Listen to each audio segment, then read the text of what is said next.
उसको बताते हैं वो कारण। हाँ, क्योंकि उसी में ये सब हाँ, ये सब अटैचमेंट वही होते हैं।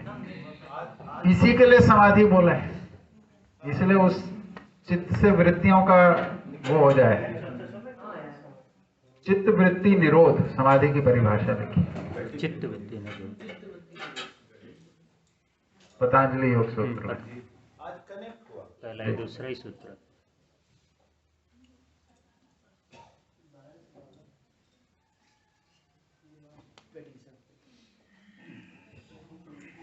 यही सब आपने पिछले बार बोला होगा, यही हम सोच रहे हैं। वही तो मैं बोलता हूँ।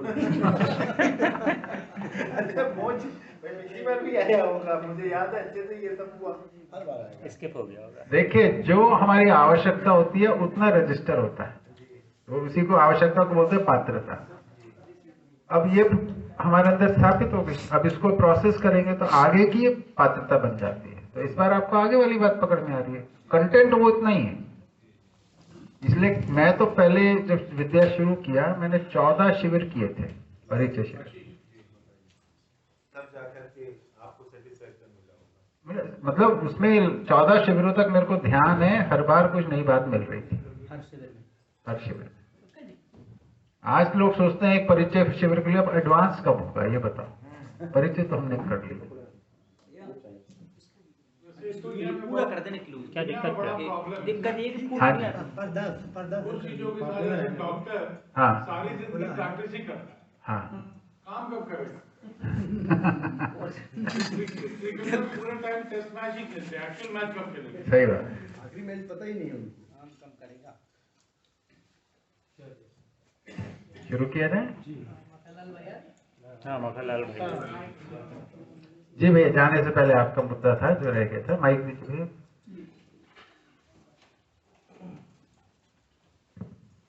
जैसे आपने कहा प्रस्तावित है, तो इसका मतलब है कि सह अस्तित्ववाद अभी हम काउंटेबल स्थिति में है, हम गिन सकते हैं हाँ, कितने लोगों में ये चल रहा है। जी जी, थैंक यू। इतना ही।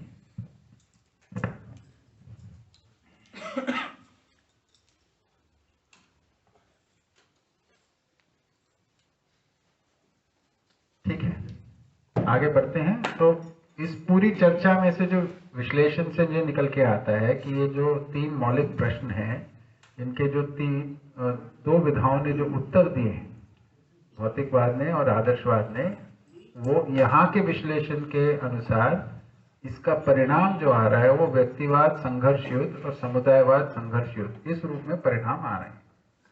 और ये परिणाम मानव जाति को स्वीकार नहीं है ना, इसलिए मानव जाति में छटपटाहट है, इसलिए शोध है, अनुसंधान है कि इससे मुक्त हुआ जाए।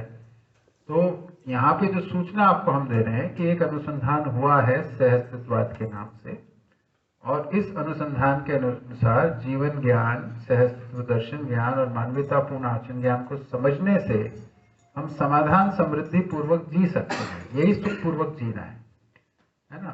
और ऐसा जीने से अगर अधिकतम परिवार ऐसा जिए तो अखंड समाज सार्वभौम व्यवस्था धरती पे स्थापित हो सकती है ना, जिससे हम इस संघर्ष और युद्ध के माहौल से मुक्त हो सकते हैं। ये पूरा का पूरा प्रस्ताव है इधर, ठीक है।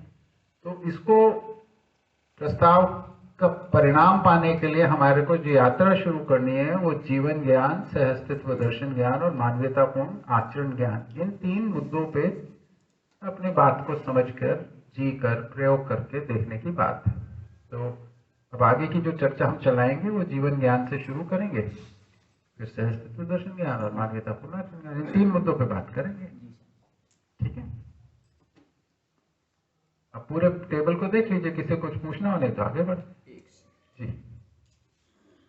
एक प्रश्न ये आया कि आपने अभी कहा कि साधना और समाधि जो उनको उत्तर मिला सहअस्तित्ववाद का, हाँ, तो ये तो फिर आदर्शवाद की तरह हो गया ना कि जैसे साधु संत कहते हैं कि ये आपको करके देखना पड़ेगा, ये हम बता नहीं सकते, तो फिर ये रहस्यमय हो गया ना। क्या चीज रहस्यमय हो गई? कि ये जो भी उत्तर उनको मिला साधना से समाधि से, उत्तर तो हमें उपलब्ध है ना, उसको हम जांच परख कर ही सकते हैं, उसमें रहस्य क्या होगा? उत्तर कैसे मिला ये बात रहस्यमयी हो गई, ये बात ठीक है। कि उनको साधना से मिला, साधना या तो आप करो या मैं करूं, हमको भी मिलता है तो उसको, उस विधि को हम नहीं कह रहे। हम यहाँ नहीं, ये नहीं कह रहे कि आपको भी साधना करनी है और आपको भी तपस्या करनी है और आपको भी समाधि तक पहुंचना है, ऐसी बात यहाँ नहीं कह रहे। उन्होंने बोला मेरे को जो उत्तर मिला उसमें समझ में आया है कि शिक्षा विधि में कैसे आ सकता है और इसको कैसे, इतना श्रम करने की जरूरत ही नहीं है, बड़े आसानी तरीके से हो सकता है ये, है ना। ये जो विधि आपको बता रहे हैं हम, ये उसी विधि का भाग है। तो इसको आप जांच पर रख लीजिए, इसमें कुछ समय लगता है, कुछ है ना, 2-4 साल लगते हैं इसमें, व्यक्ति को जांच पर रख के पता चल जाता है कि ये काम करेगा कि नहीं करेगा, है ना। जहाँ पे आपसे पहले बहुत सारे लोग लगे ही हुए हैं, कोई 1 साल पुराना है, कोई 2 साल पुराना है, कोई 10 साल पुराना है, कोई 25 साल 30 साल पुराना है, तो जांच लीजिए, है ना। ऐसे भी लोग होंगे जिन्होंने इसको सुना होगा और उन्होंने स्वीकारा नहीं होगा, वो भी रहता है, वो तो हर शिविर में होता ही है। इस शिविर में से भी होगा, कुछ लोगों का निष्कर्ष निकलेगा कि भाई अच्छी बात है पर हमारे मतलब की नहीं, ऐसा भी निकल सकता है। कुछ का निकलेगा बात तो अच्छी लग रही है पर इसको और समझना पड़ेगा, पर मेरे पास समय नहीं है, ऐसा भी हो सकता है। कुछ का होगा बहुत काम की बात है, मेरे को समझनी है, मैं आगे समझूंगा। जिनका ये तीसरा वाला निष्कर्ष निकलेगा उनको और श्रम करना पड़ेगा। ठीक,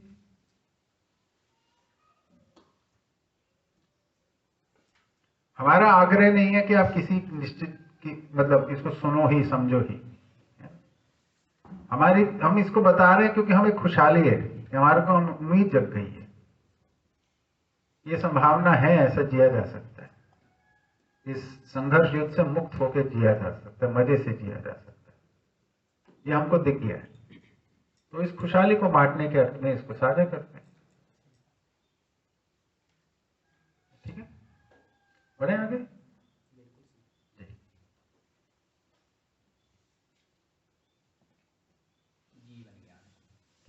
इसकी एक बहुत खूबसूरती ये समझ में आ रही है हमें कि किसी की खंडना नहीं है, हमारा किसी से विरोध नहीं है, और ये हमारे पास ऑप्शन के रूप में, विकल्प के रूप में तीसरी विधा सामने जी सकते, नाम ही वैसा दिया है, मध्यस्थता।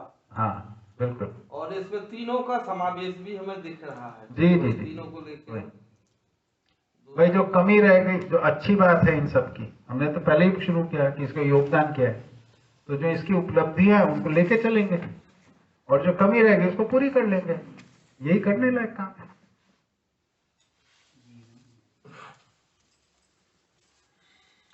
जीवन ज्ञान में पहला मुद्दा है मानव का अध्ययन। तो अब जीवन शब्द जो है उसको भी समझेंगे इसमें, और मानव को हम जीवन और शरीर का संयुक्त रूप बता रहे हैं, है ना। ये सब चर्चा अब यहाँ से शुरू होगी। तो मनुष्य का अध्ययन, हम मनुष्य को अब पढ़ेंगे थोड़ा सा, मनुष्य का मतलब क्या है। अगर आपको याद होगा जब हमने भौतिकवाद और आदर्शवाद की कमी बोली थी, उसमें आखिरी लाइन में ये लिखा, मानव का अध्ययन नहीं हो पाया, है ना। तो हम यहाँ पे पहली बात क्या शुरू करें, मानव के अध्ययन से ही शुरू करें। ठीक, तो पहली चीज मानव ज्ञानावस्था की इकाई है। तो ज्ञानावस्था की मतलब मानव ऐसी अवस्था से है जो ज्ञान से व्यवस्थित होती है। मानव जो किस अवस्था से है, ऐसी अवस्था से है जो ज्ञान से व्यवस्थित होती है।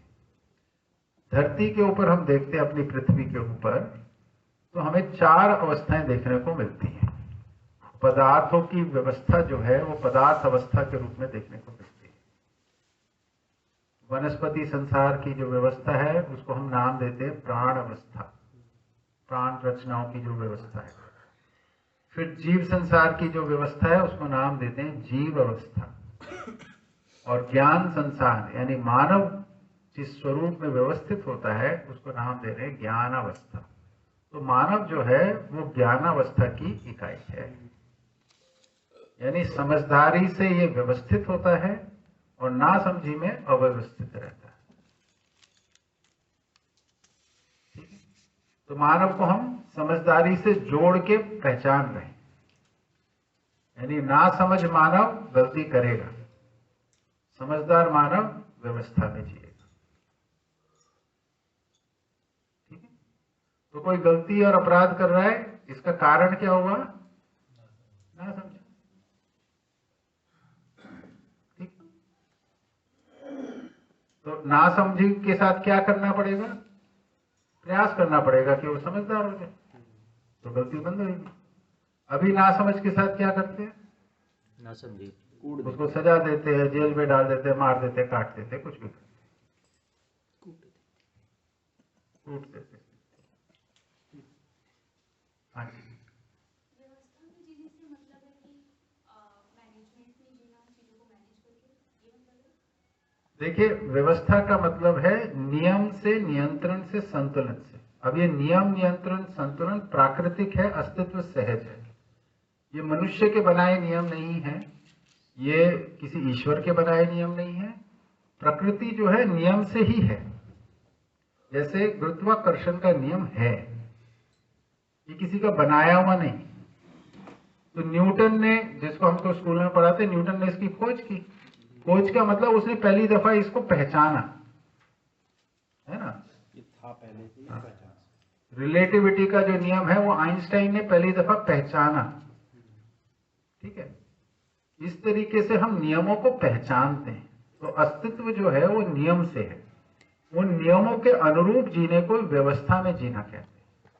तो मानव के भी जीने के नियम हैं, उन नियमों के अनुरूप जीता है तो व्यवस्था में जीता है। ठीक है, हाँ। तो जैसे मानव का सुख के अर्थ में जीता है, एक नियम है मानव सुख धर्मी है ना? ये नियम है। इसका मतलब क्या है? कहीं पे भी मानव होगा, उसकी कोई भी चेष्टा होगी वो सुखी होने के लिए होगी, कोई भी चेष्टा वो दुखी होने के लिए नहीं कर रहा। दुखी करने के लिए कर सकता है, पर दुखी होने के लिए नहीं करता। दुखी करने के लिए क्यों करता है? क्योंकि उसको लगता है दुखी करने में मेरा सुख है। तो सुख से मानव को कभी अलग नहीं किया जा सकता।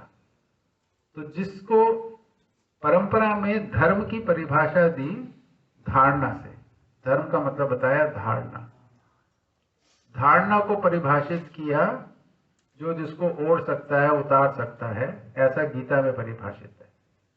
उस परिभाषा से इधर अलग परिभाषा दी गई। इधर भी धर्म को धारणा बताया है, पर धारणा को परिभाषित किया है जिससे जिसको अलग नहीं किया जा सकता। मनुष्य को सुख से अलग नहीं किया जा सकता, हमेशा ही सुख के अर्थ में जिएगा। जो व्यक्ति सुख की आशा छोड़ देता है वो आत्महत्या कर लेता है।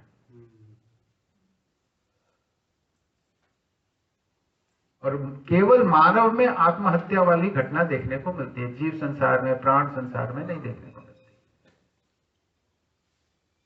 कोई कुत्ता, भालू, बंदर, सांप, बिच्छू, ये कोई आत्महत्या नहीं करता।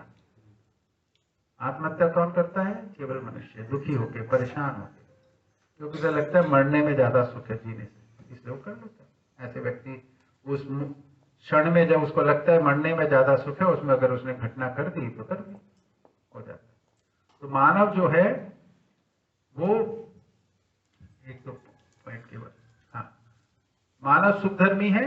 मानव जीवन और शरीर का संयुक्त रूप है, जिसमें जीवन चैतन्य इकाई है और शरीर जड़ इकाई। ठीक है, तो जीवन जो है, हम एक नाम का प्रयोग शुरू कर रहे हैं, जीवन, अभी तो शब्द है आपके, ठीक है। और दूसरा शरीर, शरीर तो हम समझते हैं इसको, जिसमें हाथ, पैर, सर, है ना, ये सब कुछ है, इसको शरीर कह रहे हैं। ये जो भौतिक रचना है इसको शरीर कह रहे हैं। हम बोल रहे हैं कोई और चीज भी है जिसको हम मैं कहते हैं, जो जीवन है ना, वो हमारा चैतन्य पक्ष है। चैतन्य का अर्थ होता है जिसमें सोच, विचार, भाव, ये सब होता है, इसको बोलते हैं चैतन्य। ठीक है, तो मानव के अंदर जहाँ सोच है, विचार है, समझना है, महसूस करना है, ये जो पक्ष है इसको नाम बोल रहे हैं चैतन्य। और ये जो महसूस करने वाला, सोचने वाला, समझने वाला पक्ष है, ये शरीर का भाग नहीं है, ये शरीर से अलग है, पर ये शरीर के साथ मिलके काम करता है।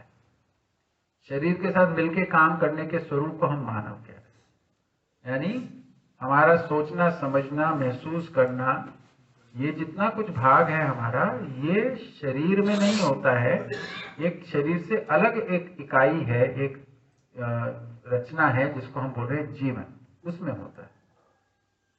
ठीक, जैसे आप पहले सोचते थे आत्मा, जैसा आत्मा और शरीर होता है, इधर जीवन और शरीर की बात कर रहे हैं। पर आत्मा एक रहस्यमयी चीज है, उसको बता नहीं पाते आत्मा क्या है। तो अब जीवन हम बता रहे हैं, तो अभी मैंने जीवन बताया तो इसको पहचान करा देते हैं आपको। ठीक है, तो जैसे आप हमेशा कोई ना कोई आशा में रहते हैं, तो अधिकतर आप सुख की आशा में रहते हैं। यानी आप जो कुछ भी कर रहे हो, जैसे अभी बैठे हुए है ना, अब बैठे हुए मेरे को सुन रहे हो, सुनने के अंदर मूल आशय आपका है कि सुन के कुछ अच्छा लगेगा, इसलिए सुन रहे है ना। आप जैसे बहुत सामान्य सी बात, आप जैसे इस पोस्चर में बैठे, इस तरीके से बैठे, इसलिए बैठे हो क्योंकि अच्छा लग रहा है।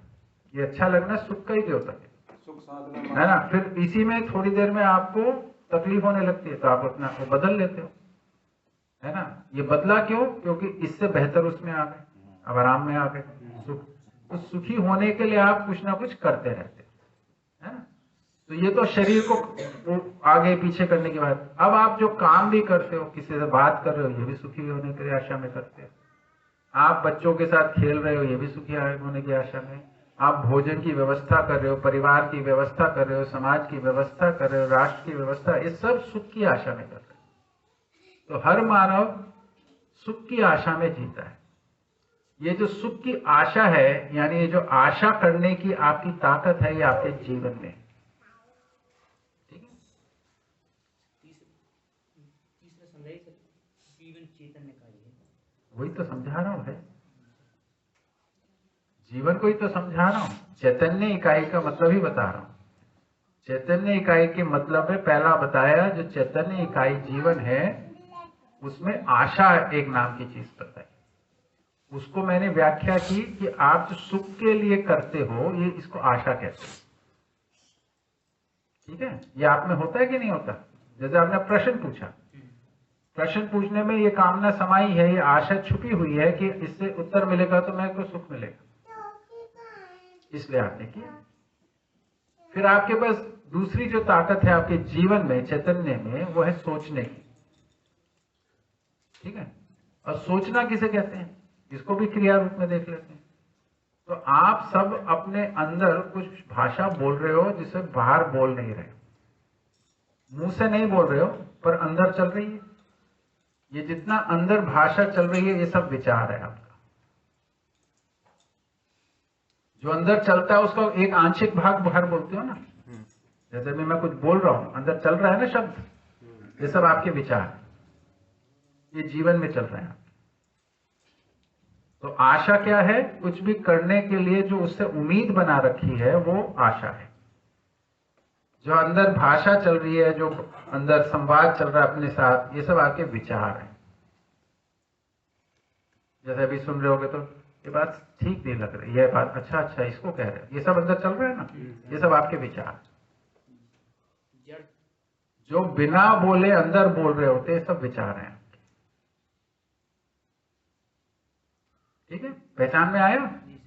ठीक है, फिर और क्या है हमारे चैतन्य पक्ष में?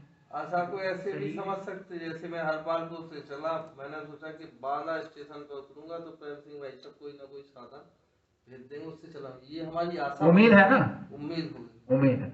आशा को उम्मीद ही दूसरा शब्द है, अंग्रेजी में होप कहते हैं, है ना। किस उम्मीद से चले हैं? कोई मिल जाएगा, उससे क्या होगा? पहुंचेंगे तो आराम में आ जाएंगे, कोई मिलने आ गए तो आसानी से पहुंच जाएंगे। तो सुख की आशा ही है मूल में। और एक शब्द और जुड़ा रहता है इसमें, अपेक्षा। ये अपेक्षा, हाँ, अपेक्षा भी जुड़ा रहता है। अपेक्षा, आशा और इच्छा का संयुक्त रूप को अपेक्षा कहते हैं। इच्छा कोई और ट्रबल चीज है, उस पर आगे बात करेंगे। तो जिस उम्मीद हम उम्मीद करते हैं ना अपने में, उसी को आशा कहते हैं। हम उम्मीद से काम को करते हैं, कुछ भी करते हैं, कोई भी चेष्टा करते हैं, ये हमारे, अभी हम बोलते हैं मन में होती है। मन कहाँ है? जीवन के एक भाग का नाम है मन। ठीक, और ये जो भाग है, इसको हम चैतन्य बोल रहे हैं। चैतन्यता का अर्थ आगे बताऊंगा थोड़ा सा और चले, पहले इसको पहचान लीजिए। तो हमने जीवन के अंदर आशा को पहचान लिया और विचार को पहचान लिया। फिर हम इच्छाएं करते हैं, है ना।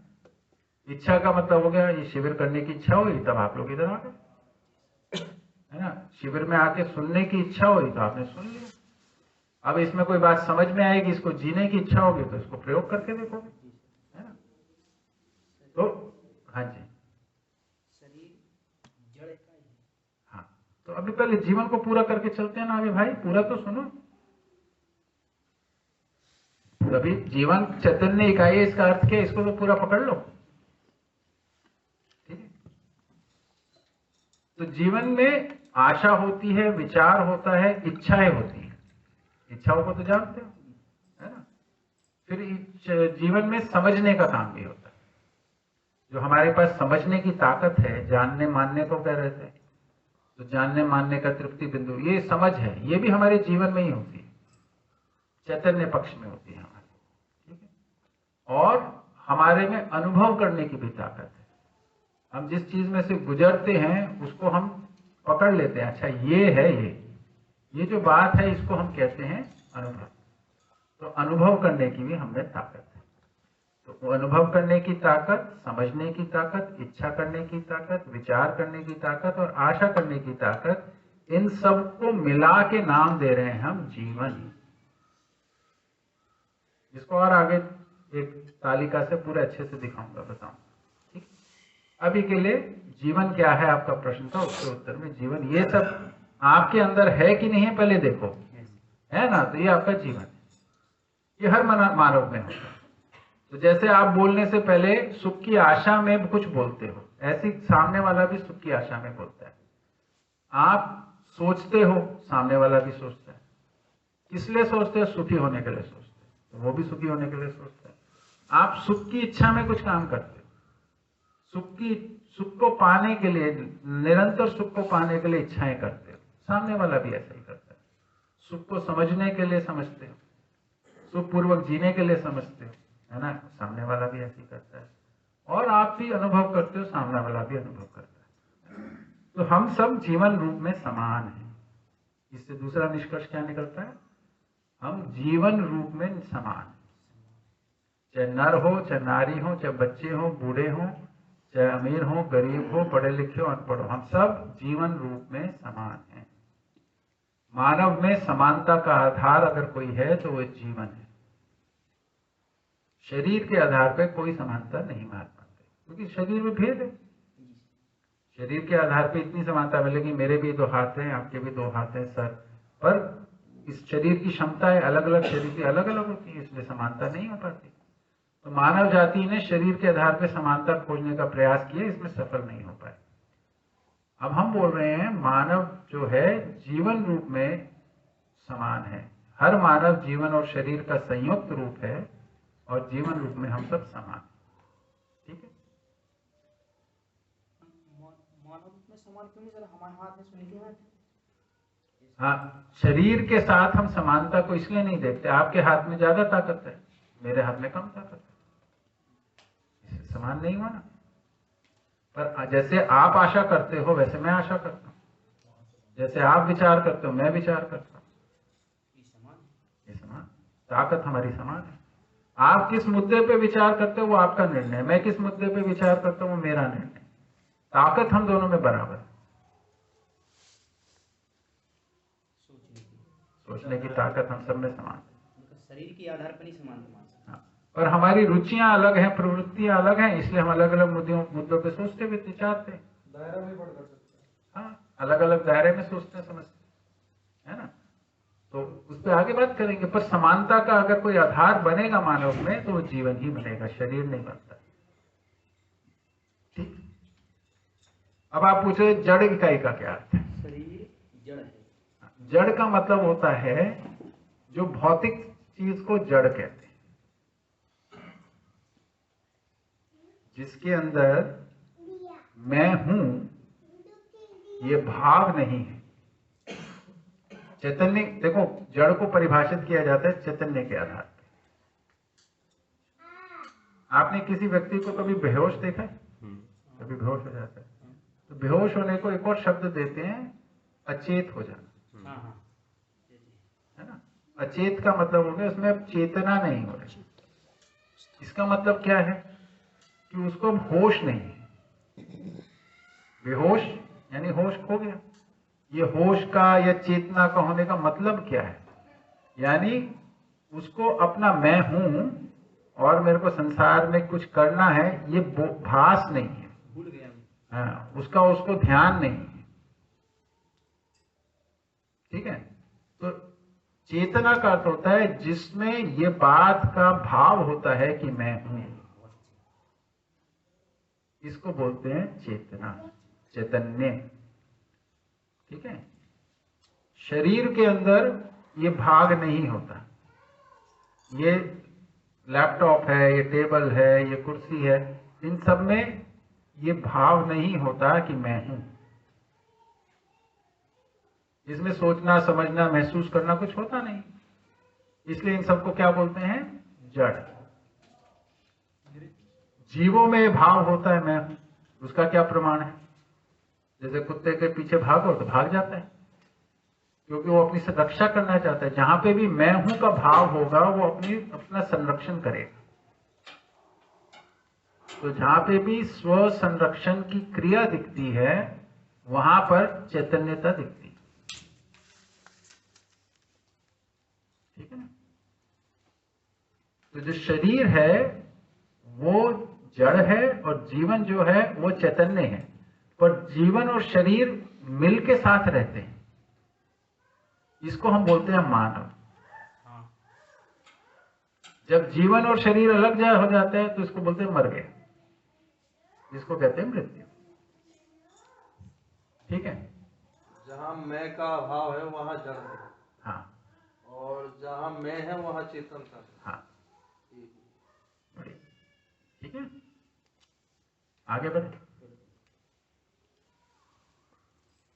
मानव में जीवन प्रधान है और एवं शरीर उसका साधन है। जीवन शरीर के माध्यम से व्यक्त होता है और शरीर के माध्यम से ही सीखता समझता है।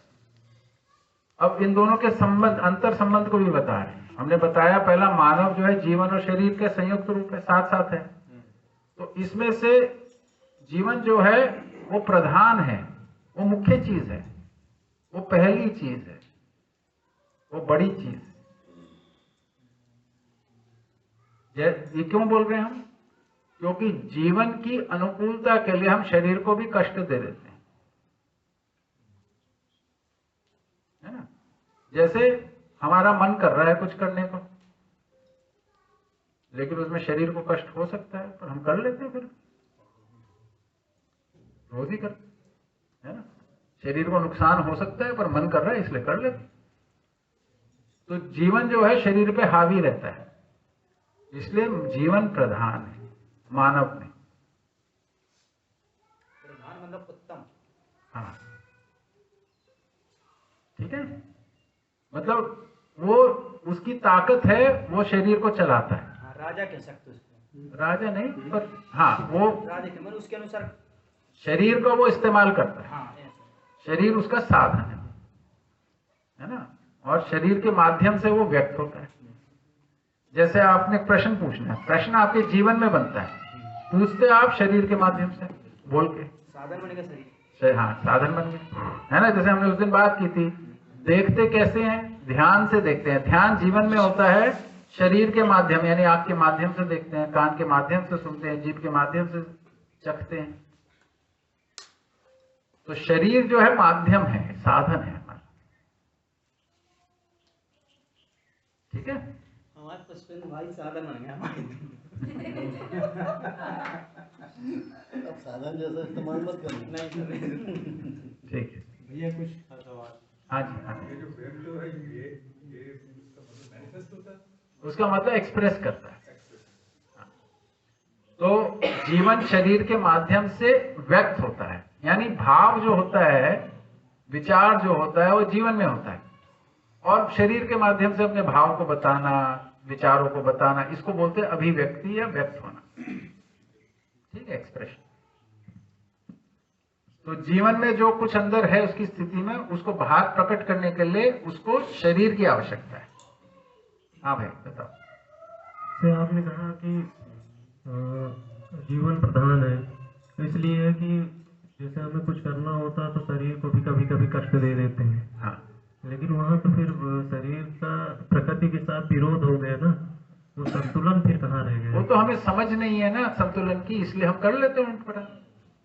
अगर समझ होगी तो उठपटांग नहीं करेंगे, वो तो समझ से आएगा ना। अब देखो, सुबह की बात ही याद करो, शरीर की आवश्यकता 4 पराठे खाने की नहीं थी, तो मन की आवश्यकता थी, खा लिया।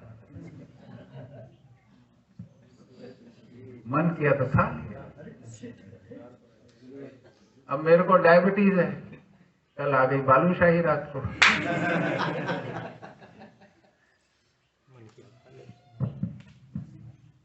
मन नहीं माना, खा ली। अच्छा, मन को कोई नुकसान नहीं होना इससे, शरीर जो नुकसान होगा शरीर को ही होगा। क्या फर्क पड़ता है? तो यहाँ पे मन को प्रधान फिर ना बनाया जाए ना? क्यों ना बनाए? है तो बनाने का नहीं है ना, हम बना थोड़ी ना रहे हैं, हम तो बता रहे हैं जैसा है। भाई जहां पे तय हो रहा है, जिसके पास नियंत्रण है वो प्रधान है। मेरा भाई साहब ये है कि प्रधान का चीज भी है। जैसे प्रकृति की इकाई एक इकाई है मनुष्य, हाँ, तो इस प्रकार से इस मानव की एक इकाई जीवन है, शरीर भी है जी। तो इसमें हम जैसे शरीर से ज्यादा शोषण कर रहे, तो मन या तो ज्यादा शरीर का शोषण करता, तो वो भी एक जीवन को पता नहीं है कि मैं जीवन हूं, पहली बात। और वो शोषण कर रहा है ऐसा नहीं सोचता है, उसको भ्रम रहता है मैं कुछ भी करूंगा ठीक हो जाएगा। मतलब जो काम जहाँ नहीं करना वो अत्यधिक करता चला जाता। मेरे को नुकसान हो रहा है इस बात में उसको जागरूकता नहीं होती, जागरूकता भ्रम होता है। उसको लगता है मैं करता रहूंगा और सब कुछ ठीक रहेगा, और इससे क्या है, ये जड़ शरीर हमारा होता है, धीरे धीरे क्षय होता रहता है, क्षय होता है। क्षय होता है। जीवन की परिभाषा सर क्या है? जीवन जो है मानव के और जीवों के चैतन्य पक्ष की का नाम है जीवन। लेकिन भाई साहब इसमें नियंत्रण कैसे करें? आते हैं धीरे धीरे, एक एक करके आते हैं, है ना। धीरे धीरे नियंत्रण के लिए पहले हमको जीवन को ठीक से समझना पड़ेगा। आगे पूरा चार्ट देके बताऊंगा सब चीजें, ठीक है।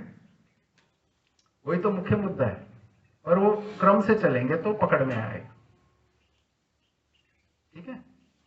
तो इसमें जो एक और महत्वपूर्ण मुद्दा है कि जीवन चैतन्य इकाई है और शरीर जड़ इकाई है। जीवन और शरीर संयुक्त रूप में, तो इकाई का महत्व क्या है कि जैसे मेरा शरीर एक शरीर है, आपका शरीर एक है, आपका एक है, आपका एक है, ये तो हमको दिखता है। ऐसे ही मेरा जीवन, मेरी चैतन्यता एक है, आपकी एक है, आपकी अलग है, आपकी अलग है, आपकी अलग है, आपकी अलग है। इसका क्या प्रमाण है?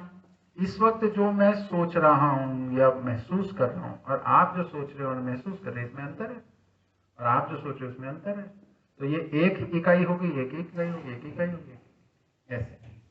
तो हर मानव एक जीवन और एक शरीर, इसका संयुक्त रूप। दूसरा मानव एक जीवन एक शरीर, उसका स्वरूप। तीसरा मानव एक जीवन एक शरीर, उसका संयुक्त। ठीक है। ये क्यों बोल रहे हैं हम? क्योंकि एक विचारधारा में ऐसा भी सोचा गया कि ये जो चैतन्यता ये अलग अलग नहीं है, सब में एक ही चैतन्यता दौड़ रही है, शरीर अलग अलग है, ऐसा भी सोचा लोग। इसको स्पष्ट करने के लिए बता रहे हैं कि यहाँ पे ऐसा नहीं बोल रहे हैं, यहाँ पे बोल रहे हैं ये सब चैतन्य इकाई रूप में भी हम अलग अलग इकाई हैं। ठीक है। और हम शरीर के माध्यम से ही व्यक्त होते हैं। जीवन जो है वो प्रधान है, वो मुख्य चीज है, वो शरीर का इस्तेमाल करता है। ऐसा ही है जैसे हम गाड़ी का इस्तेमाल करते हैं, कहीं जाना हो तो गाड़ी को इस्तेमाल करते हैं, गाड़ी कहीं नहीं जाती, गाड़ी को मैं कहीं लेके जाता हूं। ठीक है ना। दूसरी बात, जीवन को अपने में कुछ भी विकास करना है, अपनी समझ को बढ़ाना है, अपने प्रतिभा को बढ़ाना है, व्यक्तित्व को फैलाना है, उसके लिए उसको शरीर को इस्तेमाल करना पड़ता है। शरीर के माध्यम से ही जीवन सीखता और समझता है, यानी वो अपनी स्थिति में जो सुधार करता है उसके लिए उसको शरीर की आवश्यकता है। ये इतनी महत्वपूर्ण बात है क्योंकि परंपरा में, आदर्शवाद में, जहां पे ये माना कि शरीर मतलब आत्मा को मोक्ष प्राप्त करना है, जहां मान लेते वहां पे शरीर को बाधा माना है। जागृति के लिए, ज्ञान के लिए शरीर बाधा बनता है, बंधन बनता है। उसी जन्म मरण के बंधन से तो मुक्त होने की बात है ना। इधर हम बिल्कुल अलग बात कर रहे हैं। हम बोल रहे हैं शरीर जो है जीवन का साधन है, माध्यम है, और इस माध्यम के साथ ही, इस माध्यम से ही वो जागृत होगा, उससे ही उसका विकास होगा। ये बहुत महत्वपूर्ण चीज है, इसलिए इसको देखकर संभाल के रखना है हमें, इसकी खूब बढ़िया देखभाल करनी है। यहाँ से तो काफी पलट गया मामला। बिल्कुल पलट गया। क्योंकि अभी तक हम लोगों को लगा, जैसे अभी हम अपनी अनुभव बता रहे हैं। हाँ। हमें लगा था शरीर पे काम करना था, उसका नियंत्रण। अब यहाँ आज हमें लग रहा था कि कहाँ, क्यों जीवन पे काम करना, क्योंकि जीवन प्रधान इकाई थी। अब आज से लग रहा है नहीं, अब जीवन पे ज्यादा काम करना है। जीवन पे काम कर लिया तो शरीर को अपने आप जीवन के उपयुक्त शरीर बना रहे। हाँ भाई जीवन में जो कामनाएं आ रही हैं, इच्छाएं आ रही हैं, भाव आ रहे हैं, इनको पूरा करने के लिए शरीर उपयुक्त बना रहे। उपयुक्त बना रहे, इतना ही उपयोग है उसका। हाँ। तो काम सब करना है जीवन। हाँ। अब अगर हम सुबह 4 पराठे खा लेते हैं तो शरीर में आलस आता है, क्योंकि उसको पचाने में ऊर्जा जा रही होती है। तो हम जीवन जो सुनना चाह रहा है वो सुन नहीं पाता है, झपकी आती रहती है बार बार। हाँ जी, क्या हुआ? जब आप चार की बात करते हो ना तो इनको लगता है कि ये तो भाई मुझे देखते हैं, मैंने कहा मैं तो 4 खाए। आपने तो 2.5 खाए थे। पता लगा है डेढ़ कितने खाए। मेरा आधा बात मैंने खाया। आप भी बताएं। जैसे चार का नाम आता है, अब सोचने वाली बात है, मेरे को कैसे पता चला आपने 2.5 खाए थे?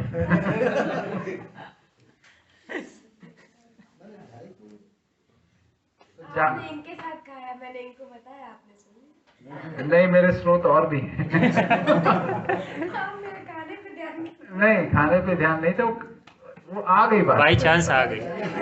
हुआ क्या था, जब मैंने पहली दफा 2.5 खाया ना, आप ऐसे देख रहे, अचानक कैसे देखने लगते, तब मैंने पकड़ लिया आपके 2.5। पूरे में सब मैंने ही 2.5 खाया। नहीं, अपने आशीष भैया ने भी 2.5 खाए। 3.5 खाए। 2.5 गलत इन्फॉर्मेशन। 2 खाने के बाद फिर आधा बोले मन नहीं भर रहा है, शरीर भर गया है, इसलिए आधा ले। मेरे भी 2.5 जी देखिए, आप अकेले नहीं है 2.5 वाले। 3 वाले भी है भाई, सब 3 आधा और खा लेता। कुछ भी खा लेगा, मन नहीं भरेगा, कुछ खा सकता। देख, मैंने आधा बुझा के रखा हुआ रूम में। तो जीवन सुनना चाह रहा है, समझना चाह रहा है, लेकिन शरीर साथ नहीं दे रहा। देख रहे हैं कैसे बाधा बन गया।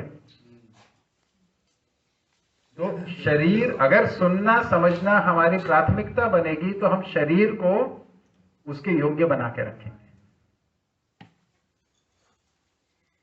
अच्छा, मजेदार बात है, जो जीवन है उसी में निर्णय लेने की क्षमता है, क्या करना है क्या नहीं करना है ना। मानव निर्णय पूर्वक जीता है। आप कुछ भी करते हो, जैसे क्लास में आए तो भी निर्णय लिया क्लास में जाना है कि नहीं जाना है, कब जाना है। क्लास में आ गए, बैठना है, नीचे बैठना है कि कुर्सी पे बैठना है, ये भी एक निर्णय है। अब बैठ गए, अभी ये बात चल रही है, इसको सुनना है नहीं सुनना है, ये भी एक निर्णय है। सुन लिया, इस पे विचार करना है नहीं करना है, ये भी एक निर्णय है। तो मानव निर्णय पूर्वक जीता है। हम जो कुछ कर रहे हैं निर्णय पूर्वक कर रहे हैं, ठीक है। और निर्णय लेने की ताकत कहाँ है? जीवन में है। सभी निर्णय जीवन में ही होते हैं। जीवन में ही शरीर संबंधी निर्णय भी होते हैं। यानी आप अपने जीवन के अर्थ में क्या सोचना है, क्या सुनना है, क्या याद करना है, क्या भाव में रहना है, ये सब निर्णय तो आप लेते ही हो। साथ में क्या खाना है, कब सोना है, क्या पहनना है, ये सब भी निर्णय आप जीवन में ही लेते हो। तो शरीर के निर्णय भी जीवन में होते हैं और जीवन के निर्णय भी जीवन में ही होते हैं। शरीर कोई निर्णय नहीं लेता है, यानी कि खाना खाना है ये निर्णय आपका होता है, नहीं खाना आपका होता है। फिर आपने मुंह में डाल लिया, है ना, निगलने तक आपका निर्णय, चबाना है नहीं चबाना है, निगल लेना है, निगल लिया, अब निर्णय वाला काम खत्म। अब जो होगा शरीर की रासायनिक प्रक्रिया से होगा, उसमें आपके निर्णय से कोई फर्क नहीं पड़ेगा। वो तो भौतिक रासायनिक क्रिया है, वो जैसी होगी, जो डाला है उसके साथ जो रासायनिक प्रक्रिया घटित होनी है वो होगी। आपने सोचा है कि मैंने ये चीज डाली है ना, कि मैंने ये पराठा डाला है, इससे मेरे शरीर में बहुत बढ़िया स्वास्थ्य आएगा। आपके सोचने से कोई स्वास्थ्य नहीं आएगा, वो तो रासायनिक प्रक्रिया, उसमें जो तत्व होंगे, जो उसमें वो तत्वों को, जो आपके शरीर की पाचन शक्ति कितनी है वो उतना पचा पाएगी, उतनी ताकत और उतना जो भी शरीर के स्वास्थ्य के लिए पोषण मिलना वो मिलेगा आपको। इसमें आपके निर्णय से कुछ नहीं होगा। गले से नीचे उतरने के बाद निर्णय का कोई रोल नहीं है। मुंह में डालने के बाद भी निर्णय ले सकते कि थूक दो, कई बार हो जाता है ना, तो एक बार गले से नीचे उतर गया फिर कोई निर्णय नहीं है, फिर तो रासायनिक क्रिया है। हमको ये भ्रम हो जाता है, हम कोई चीज खा रहे हैं और उसमें पोषण नहीं है, पर हम खा रहे हैं, अच्छा ये किया था, उस दिन ये किया था, आज तो मैंने इस हफ्ते तो बहुत एक्सरसाइज की, चलो मैं खा सकता हूँ, इसमें नुकसान नहीं होगा। ऐसा नहीं, उसकी जो रासायनिक प्रक्रिया होनी है वो होनी है। हम गणित बहुत लगाते हैं, आज मैंने इतना पॉजिटिव कर लिया तो कुछ नेगेटिव कर सकता हूँ, ये इक्वेशन बैलेंस करते रहते हैं, संतुलन रखते रहते हैं। इसका मतलब ये भी है कि जब हम कोई कर्म कर रहे हैं, हाँ, तो कर्म करने से पहले तक के सारे निर्णय जीवन के हैं जी, लेकिन एक बार क्रिया घटित हो गई, हाँ, तो फिर फल परिणाम जो अस्तित्व में नियम है, हाँ, उसके अनुरूप ही आएगा, उसी के अनुरूप आएगा। परिणाम का नियंत्रण हमारे हाथ में वो नहीं, नियंत्रण हमारे हाथ में नहीं है।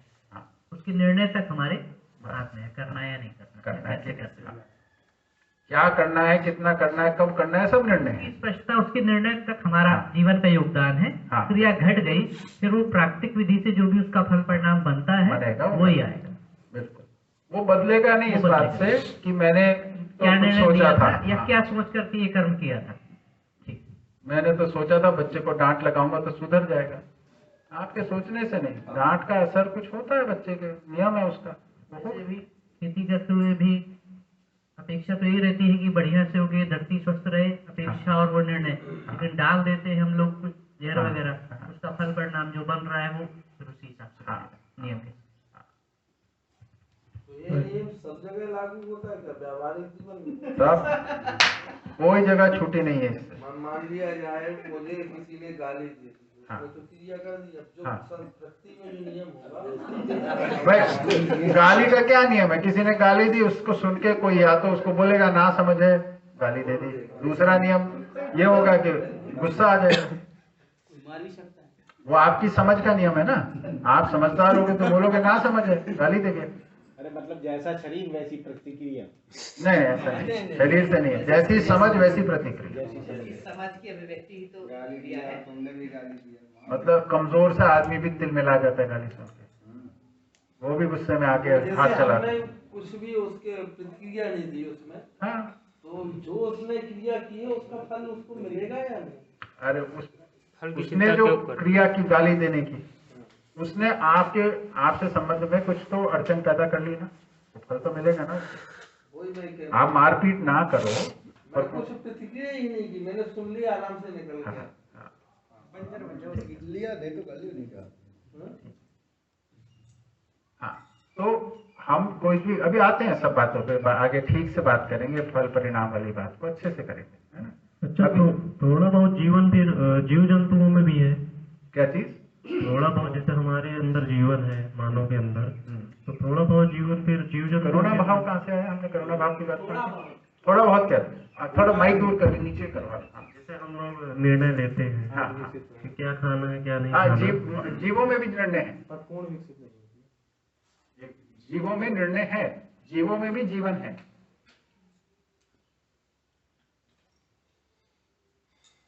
जीव भी तो निर्णय लेते हैं ना, दिखता ही, लेकिन उसमें जीवन प्रधान नहीं है।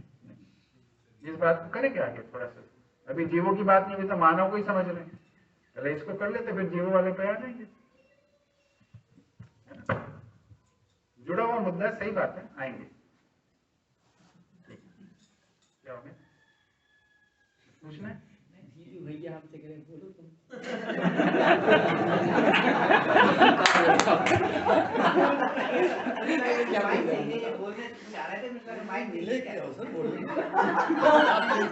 भाई हमको पहले से बोलिए कि तुम बोलो। हाँ जी, तो ये बात स्पष्ट हुई ना, निर्णय पूर्वक जीते हैं सब। निर्णय जीवन में होते हैं और शरीर के निर्णय भी जीवन में ही होते हैं।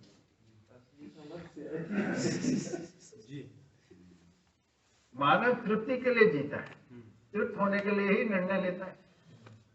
तृप्ति माने सुखी होने के लिए, संतुष्ट होने के लिए, इसके लिए हम जी रहे हैं। ना समझी बस शरीर की संवेदनाओं से तृप्ति तलाशता, यानी कोई खाकर हम तृप्त हो जाएंगे, कुछ पहन के तृप्त हो जाएंगे, कुछ ओढ़ के तृप्त हो जाएंगे, कहीं घूम कर किसी चीज को देख के, किसी को छू के, किसी को सुन के तृप्त हो जाएंगे, उसमें तृप्ति नहीं। इसका मतलब ये नहीं है कि ये सब क्रियाएं अनावश्यक है, वो आवश्यकता है, उनका अपना काम है। भूख लगी है तो खाना खाने से शरीर की आवश्यकता पूरी होगी, और तृप्ति नहीं होगी। किसकी? जीवन की नहीं होगी, शरीर की होगी। तो शरीर की तृप्ति तो उतनी ही होनी है जितनी शरीर की आवश्यकता है। इसलिए आप खाना, भूख लगी है जोर की, खाना खाना शुरू करो, 1 रोटी खाई, 2 रोटी खाई, बड़ा अच्छा लगता है, फिर पेट भरने से लगता है, फिर भी 1 रोटी खा ली तो भी ठीक लगता है। कुछ अच्छा हो तो फिर ज्यादा खप जाता है, लगता है कि और खा लो। हाँ, और खा लो, लेकिन जगह ही नहीं है पेट में, जगह नहीं होती, फिर भी 1 और खा लो तो क्या होगा? एक जगह आएगी, उल्टी करनी पड़ेगी, क्योंकि शरीर की सीमा है, मन नहीं भरा है जब। तो ऐसा भी किया मानव परंपरा में लोगों ने, राजा महाराजाओं ने, खाना खाते थे फिर जाकर उल्टी करके आते थे, फिर और खाते स्वाद लेने। हाँ, एक राजा है इसका, विचार करूंगा उसके ऊपर, इसके ऊपर, इसी के ऊपर एक राजा है। बहुत अनेक राजा थे, अरे नाम नहीं मालूम, तो एक लिखी हुई कथा कहानी है। नाम से क्या फर्क पड़ता है? जापान नाम से क्या फर्क पड़ता है? हाँ जी भैया, जापान वाले जो सूमो पहलवान जो बहुत अपने को मोटा कर लेते थे, वो उल्टी कर करके ही खाना खाते रहते थे। उनका नहीं जानता, पर अपने यहाँ पे बहुत राजा हुए हैं और विदेशों में बहुत राजा हुए हैं, क्योंकि क्या है कि भोगना है, शरीर की सीमा आगे, पेट में नहीं जा रहा, तो उसका एक तरीका निकाला, अरे खाओ, स्वाद लो, थोड़ी देर बाद उल्टी कर दो, फिर से खा लो और स्वाद ले लो। जिंदगी में कुछ बचा नहीं है इसके अलावा पाने के लिए, खा खा के फूल के गुब्बारे हो जाते थे, आज भी होते बहुत सारे लोग। एक प्रश्न हमारे मन में, जब भौतिकवादी शिक्षा से हम लोग शिक्षित हुए, जैसे हम अपने ही समय का बात कर रहे हैं, तो हम सभी लोगों को भौतिकवादी शिक्षा मिली, लेकिन जो परिणाम आए, जैसे हम गौशाला में चले गए, कोई बहुत सारे मित्र हैं, सब अपने अलग अलग दिशाओं में गए, तो तृप्त नहीं रही वहां पर। जिन काम में हम गए उन काम में हमें नहीं तृप्त रही।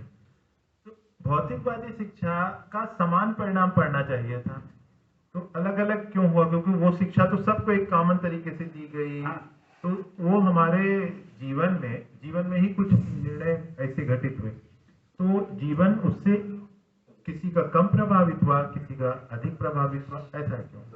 देखिए, कोई भी चीज जब प्रदान की जाती है मानव के रूप में, मानव को कोई भी चीज दी जाए तो वो अपनी पात्रता अनुसार ग्रहण करता है, ठीक है?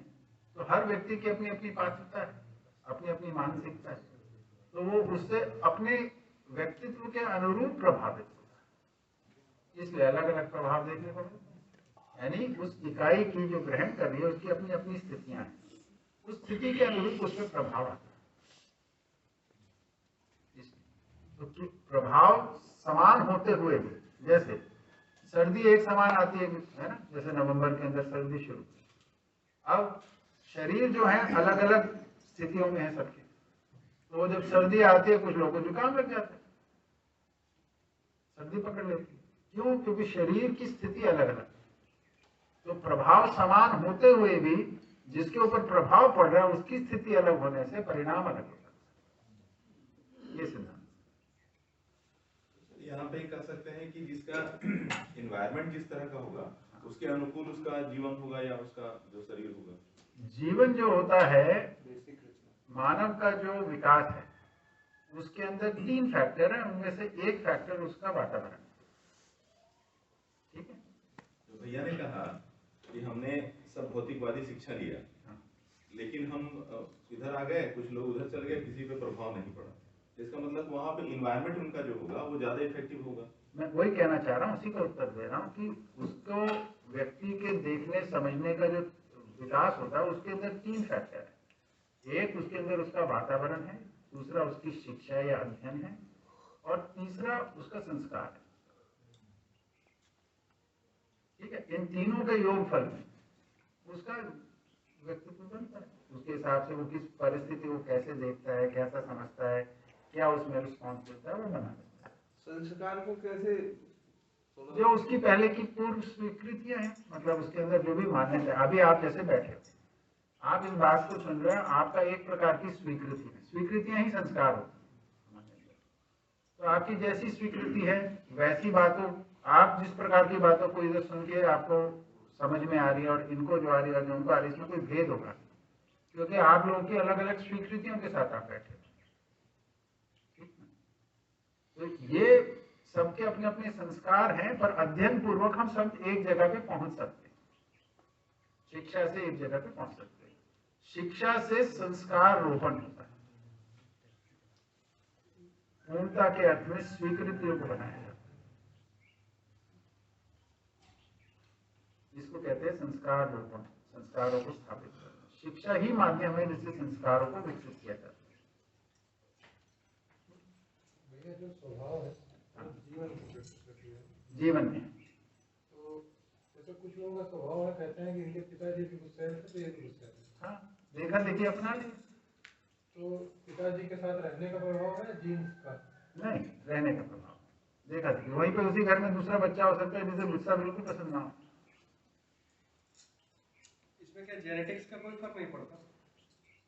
जेनेटिक्स का रोल इसमें मजेदार बात है, मैंने तो ऐसे भी देखे हैं कि जैसे एक परिवार में मैंने देखा दिल्ली में कि माता पिता दोनों को शराब पीने की लत पड़ी, तो रोज शाम को दोनों खूब नशे में धुत हो जाते। 2 बेटियां थी उनकी। बड़ी बेटी को शराब से घृणा हुई, उसने ऐसे व्यक्ति से शादी की जो शराब से कोसों दूर है। दूसरी बेटी को शराब की लत पड़ी। फिर 20 साल के बाद, मतलब जिसने शराब पीना 15 साल की आयु में शुरू किया होगा, 35 साल की आयु में आते आते उसको भी फिर घृणा हो गई, फिर छोड़ दिया उसने।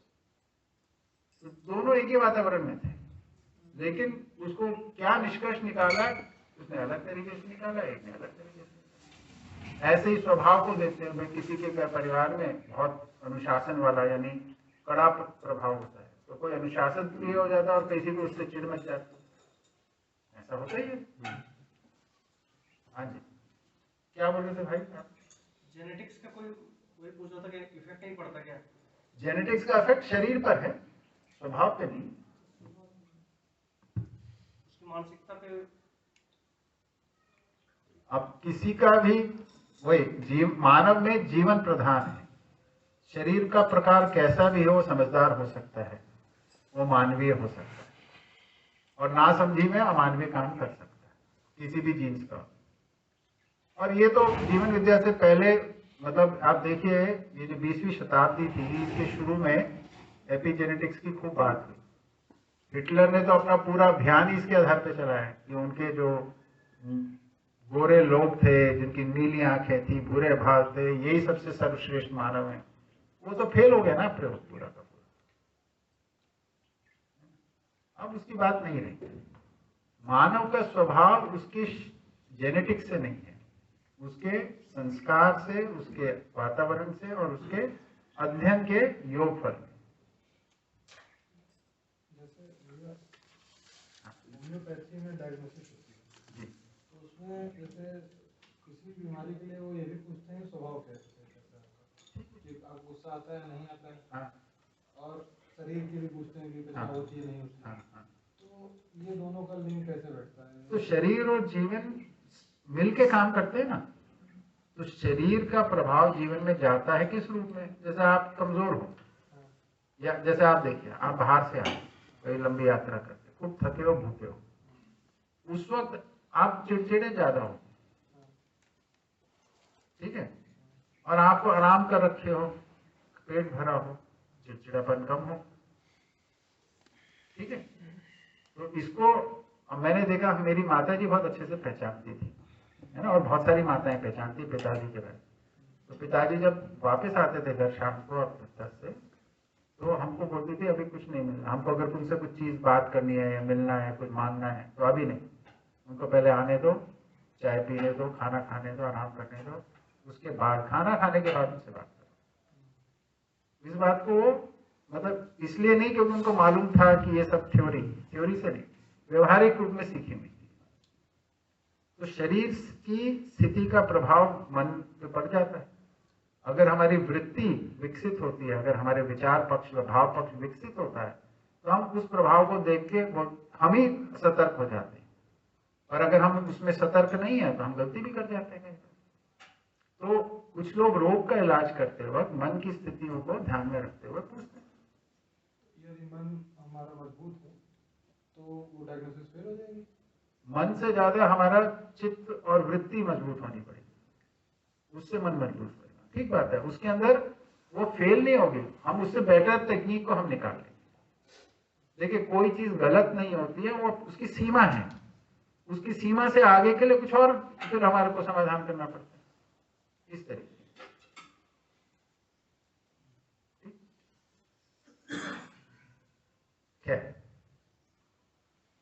तो मानव तृप्ति के लिए जीता है, तृप्त होने के लिए ही निर्णय लेता है, ना समझी वह शरीर की संवेदनाओं में तृप्ति तलाशता है।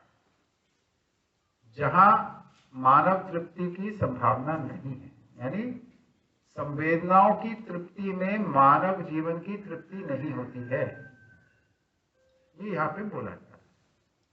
और ये पहला बिंदु है जहां पे हम बता रहे हैं कि हमारी अप्रोच में कहां से हमारे को अंतर करना, देखना है। तो अब हमको पहले देखना होगा, ये जो मेरी जिस चीज में मैं तृप्ति ढूंढ रहा हूं, ये शरीर की आवश्यकता है या मेरे जीवन की आवश्यकता है। ये फिल्टर लगाना पड़ेगा हमें, इससे शरीर की आवश्यकता पूरी होगी या मन की आवश्यकता पूरी। तो कल जब सुबह आलू पराठा मिलेगा, ये फिल्टर लगा लेना,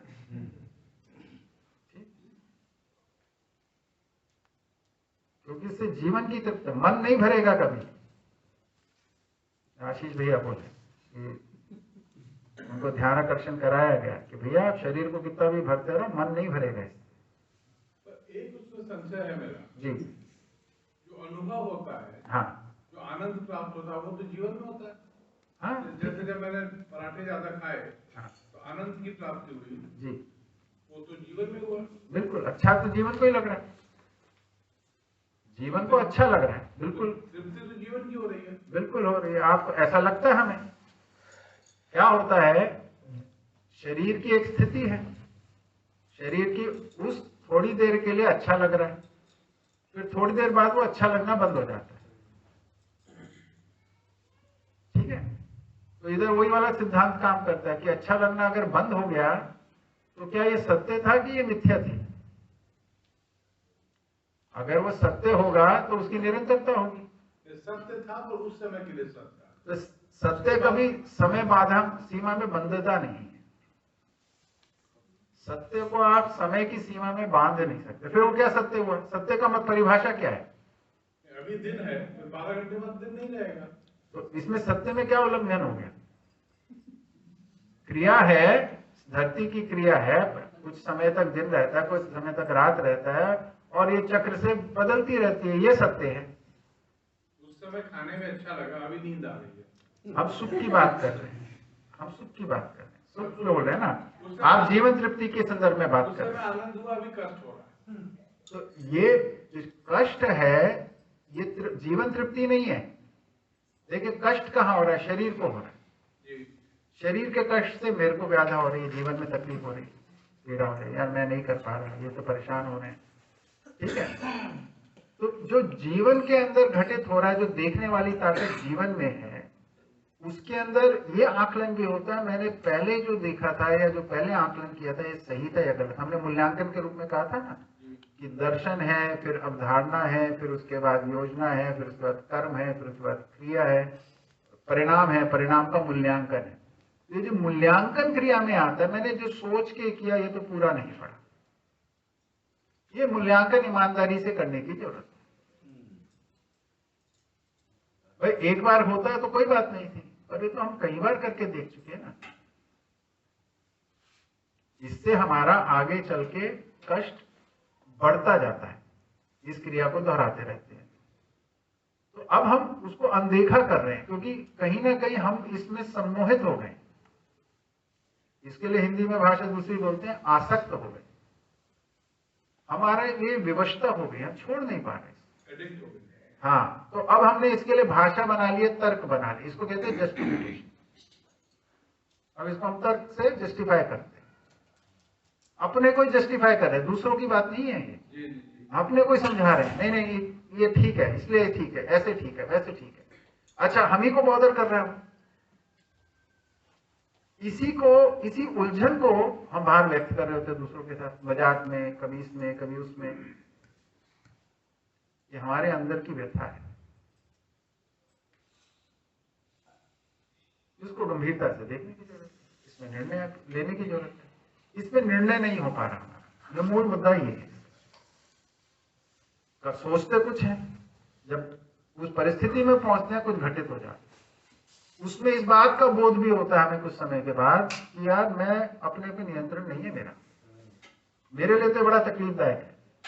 जब बालूशाही खा ली उसके बाद मेरे को तकलीफ हो रही है कि मैं इतना भी निर्णय नहीं है मेरे पास, इतना भी मेरी ताकत नहीं है कि मैं टिक सकूं इस पे। अगर मेरा नियंत्रण अपनी इच्छाओं पे नहीं है तो मैं संसार में कर क्या लूंगा, बहुत छोटा महसूस होता हूं मैं। एक शब्द भाई साहब पिछलाने में है, कई लोगों को देखा वो बोलते हैं कि ये शरीर तो 4 दिनों का है, इसके जितना रगड़ना हो उतना रगड़ लो। ठीक है, क्या परेशानी है इसमें? नहीं तो ये इनको कैसे समझे, ये सही बोल रहे हैं?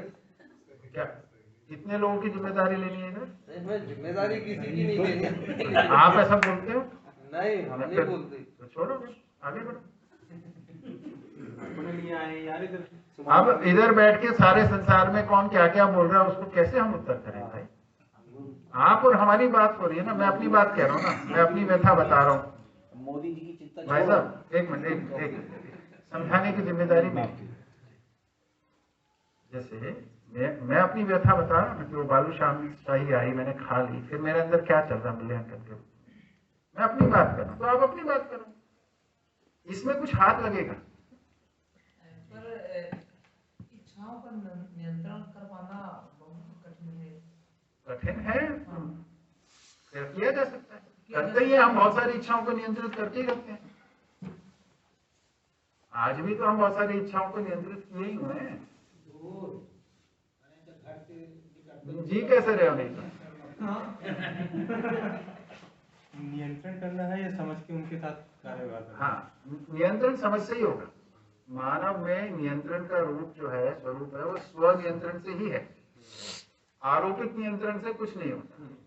अपने को रोकने टोकने उससे नहीं होता, आपको समझ के ही उसको समाधान करना होता, उसके अलावा कोई तरीका नहीं।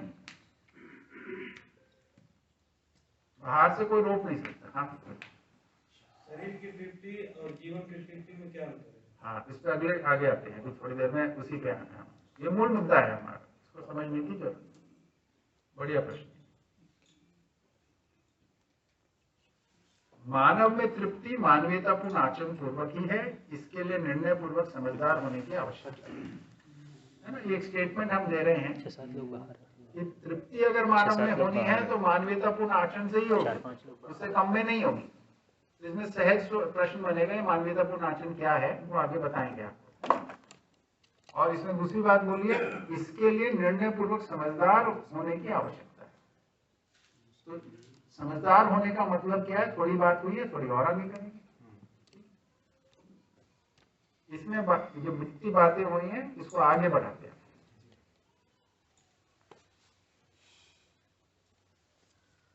अब इसमें एक मुद्दा है, क्योंकि हमको कल ये पहचानना भी है, क्योंकि भैया ने जो प्रश्न किया और भी बात की है, जो सुख जो हमें महसूस होता है, अब इसको हम पहचानते कैसे, इसको भी लेके हमारे अंदर ना अलग अलग अवधारणा है, इसलिए इसको देख लेते हैं। तो अभी हम किसी सुख को हम जोश के रूप में पहचानते हैं एक प्रकार से। आप देखिए, जैसे किसी का शादी ब्याह, किसी का जन्मदिन हो, किसी की सालगिरह हो, किसी को प्रमोशन हो जाए, नौकरी लग जाए, बच्चा हो जाए, ये सब सुख के अवसर है। हमको मिठाई इस सुख को कैसे मनाते हैं? मिठाई खाते हैं, खाना पीना करके, पार्टी करके, गाना वाना, डीजे शीजे जो भी करते हैं सब करते है ना। ऐसी खुशी मनाई जाती है सारी की सारी, ठीक है। तो ये जो इसको हम सुख मानते हैं या खुशी मानते हैं, खुशी मनाने का तरीका इसी को मानते हैं, उत्सव मनाने का तरीका इसी को मानते हैं। तो खूब जोश में आ जाते हैं। तो देखा है कुछ लोगों को खुशी मनाते हुए, कल परसों शादी ब्याह हो रहा है ना, या आपकी की जिंदगी में बहुत सारी घटनाएं घटी देख लो, है ना। तो इसमें हम काफी सारे जोश में भरे,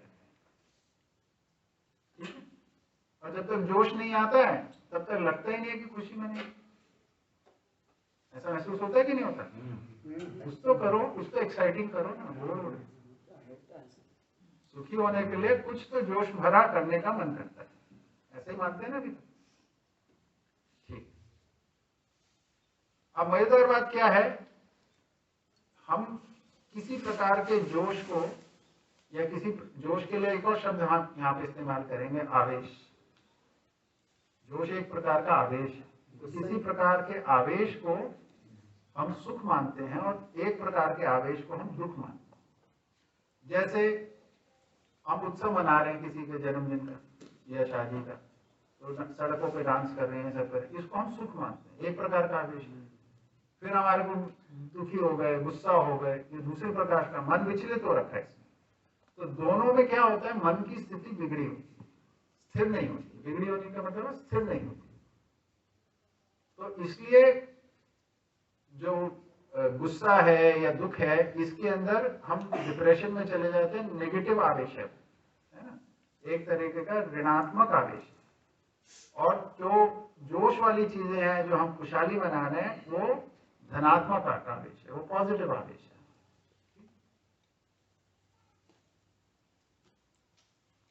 तो हमारे जो, क्योंकि इसको हम चाहते हैं,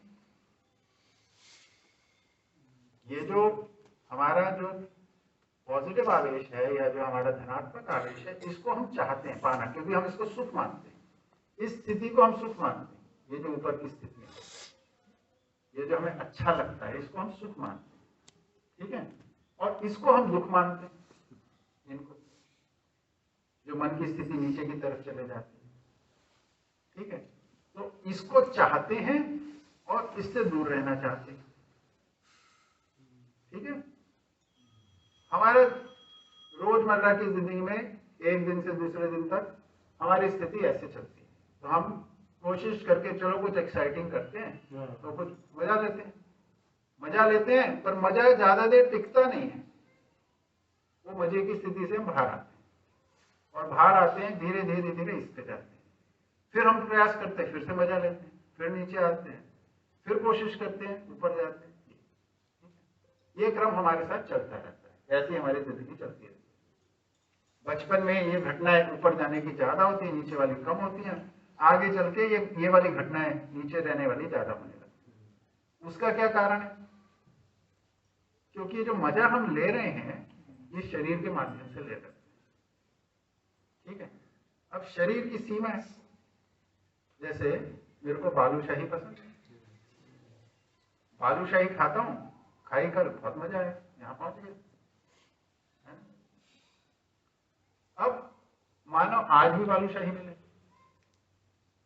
फिर लंच में भी मिले, डिनर में भी मिले, ब्रेकफास्ट में भी मिले, तो खा तो लूंगा, लेकिन उसमें मजा नहीं आएगा। क्यों? जैसे शरीर को कोई चीज बारंबार मिलने लगती है उसमें कोई भी आवेश नहीं आता, उसमें मजा आना बंद हो जाता है। फिर मन करता है नहीं कुछ और खाते हैं, चलो आज तो कुछ नमकीन खाएंगे, कुछ कोफ्ते बनवा लेते हैं, कुछ सब्जी बनवा लेते हैं, नमकीन खाएं। फिर नमकीन किया, फिर लगता है अच्छा कभी नमकीन कभी मीठा, ये भी करके देखते हैं।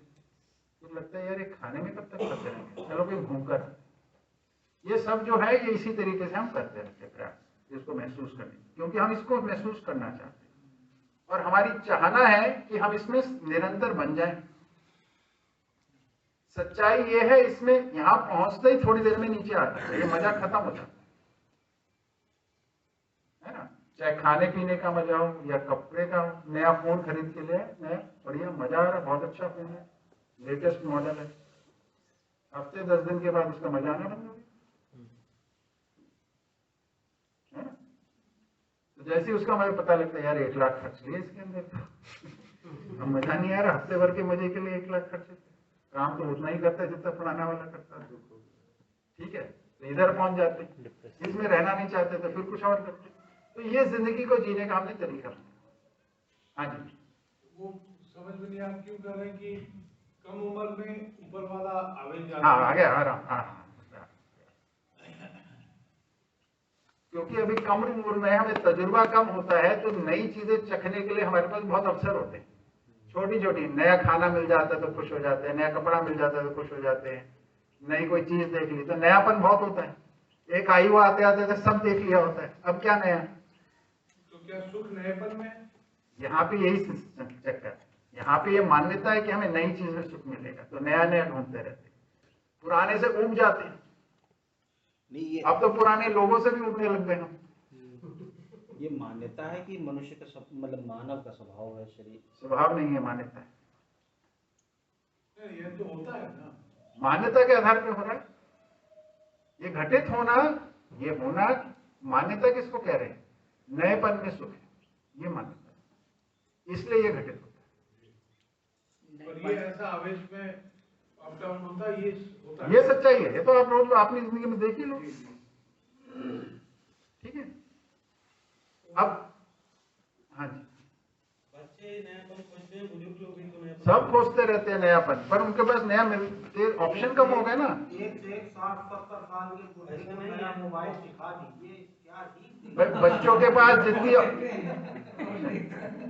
पास जितनी ऑप्शन है नएपन के लिए, बूढ़ों के पास उतनी ऑप्शन नहीं है। जैसे छोटा बच्चा, अभी इनका 2 बच्चे हैं ना इधर, अब इनको हम बहुत सारी नई चीजें बता सकते हैं, आप हम सबको नहीं बता सकते उतनी नई चीज, ठीक है ना। इसलिए जैसे जैसे आयु बढ़ती है, तजुर्बा बढ़ता है, वो ऑप्शंस कम होते जाते हैं। भाई बच्चों को तो इधर हम बांदा ले आए, आप में से कई लोग पहले बांदा आए हुए थे, है ना। बच्चे तो इसी कैंपस में रहे, हो सकता है कि कल लगे बच्चे पर चलो तुम्हारे को गाँव घुमा के लाते, हम घुमा लेंगे, उनके लिए नया हो जाएगा, उसमें कुछ मजा आ जाएगा। आप हम कई बार गाँव जा चुके, कितने प्रकार के गाँव देख चुके, बच्चे वहीं जाएंगे जहाँ हम लोग जा चुके हैं, वो तो अलग मुद्दा है, बच्चों पे ट्रांसफर हो गए। हम बात करें नएपन की, कुत्ते पे टिको। अभी नयापन जो है आयु के साथ खोजना मुश्किल होता जाता है, ठीक है। अब इसके अंदर धीरे धीरे मजा आना भी कम होता जाता है उसी गतिविधि। जैसे एक आयु में जन्मदिन आता, बड़ा मजा आता है, उसके बाद बजाना तो क्या है, इसका ठीक है, चलो है ना। अभी नई शादी सालगिरह आ रही होगी, बस कल ही मजा आएगा। है, कल है पार्टी, कल पार्टी है। नहीं अभी तो मजा लेने दो भाई इनको, बिल्कुल कल पूरे अच्छे से बनाएंगे, जोश के साथ पूरे, यही हॉल में बनेगी, ठीक है ना जी।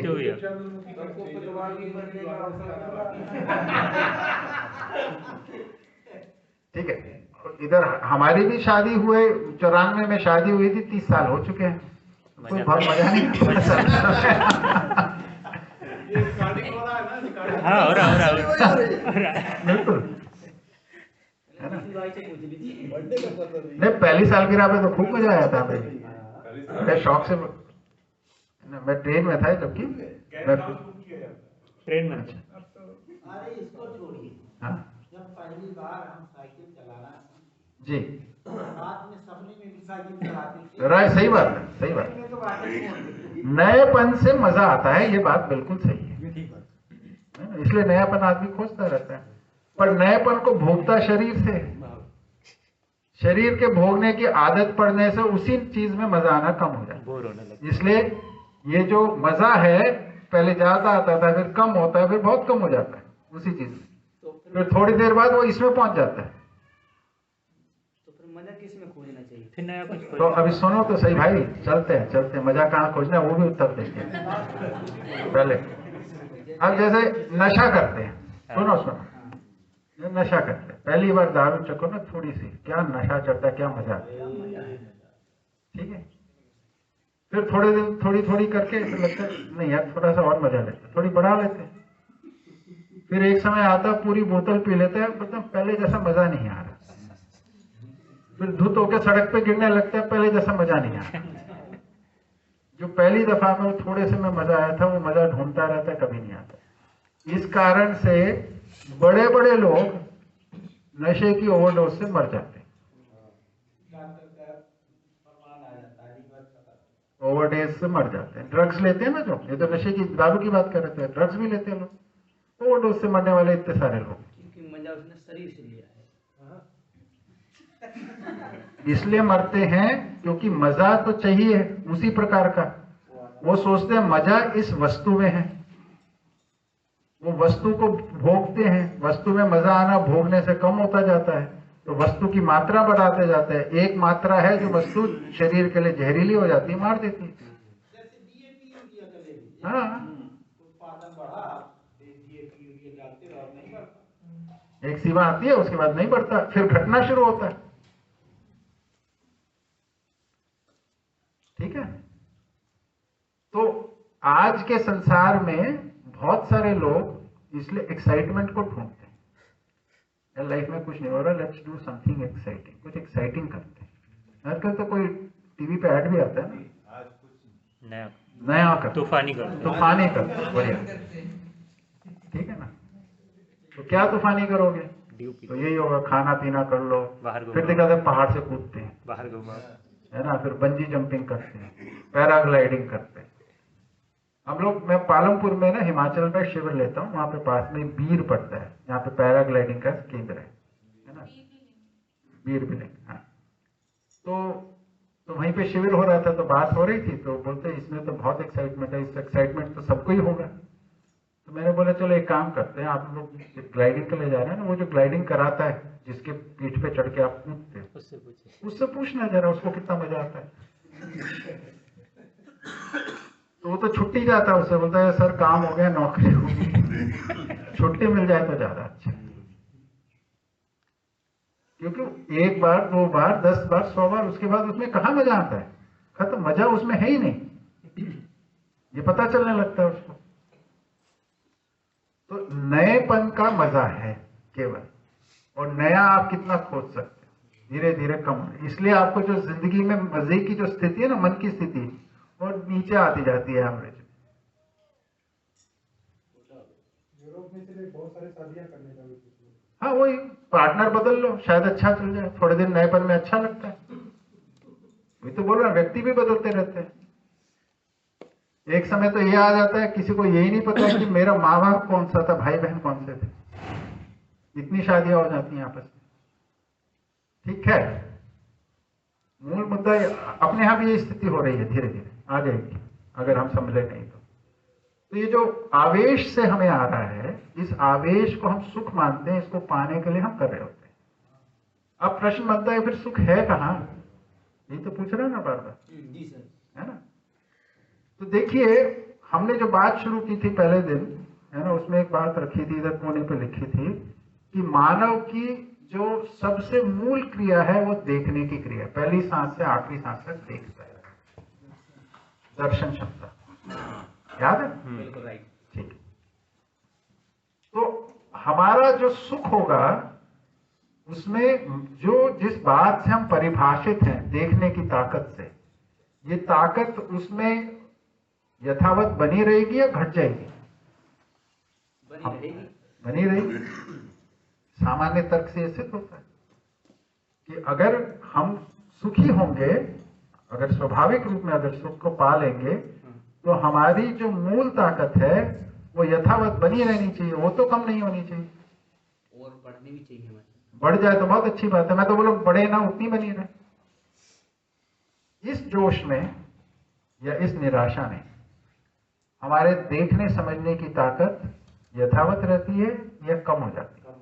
कम हो जाती जब नहीं चाहिए, बदलते रहती है। यदि सुख वाला सोच रहे हैं तो अच्छा दिखता है ज्यादा, और जब सुख में आता है कुछ लोग यार दोस्त पार्टी मना रहे हो, उनको जरा बोल के तो देखो थोड़ा सा, अरे भाई लोगों थोड़ा शोर कम कर लो, मार हो जाएगी। वही लोग सामान्य स्थिति में उनसे रिक्वेस्ट करो कि बड़े आराम से स्वीकार लेंगे। जब हम जोश में होते हैं तब हम होश में नहीं होते।